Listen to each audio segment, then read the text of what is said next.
by Kerry Smith. The planning process starts with questions. HUD notes that things like technology have changed, and it will update regulations after a public comment period. Washington.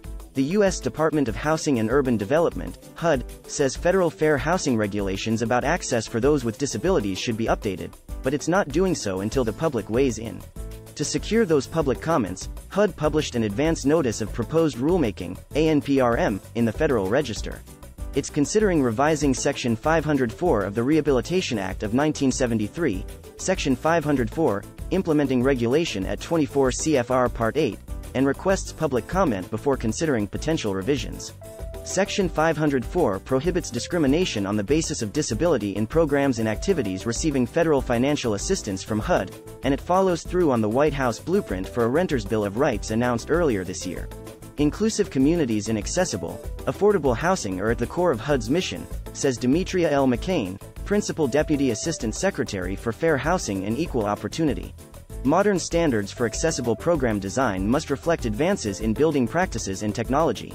Hearing from the public, particularly stakeholders most directly impacted, is an integral part of HUD's rulemaking process.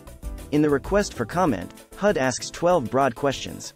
They include things like: is the definition of individual with disabilities consistent with the ADA Amendments Act of 2008? Are there specific examples of discrimination that individuals with mental health or substance use disabilities have experienced? What types of auxiliary aids and services do individuals with disabilities need in housing and community development programs and activities? What challenges exist in using a housing choice voucher, HCV, in the private market to secure a unit that meets disability-related needs? A number of federal agencies oversee federal accessibility laws. How can it harmonize the requirements among the various standards and achieve greater consistency in the design and construction of buildings and facilities? HUD invites all members of the public, individuals with disabilities, HUD recipients, all levels of government, tribes, housing providers and social service providers, to provide input. Comments may be submitted electronically through regulations.gov, or through the methods described in the advance notice of proposed rulemaking. For more information, visit www.hud.gov/504.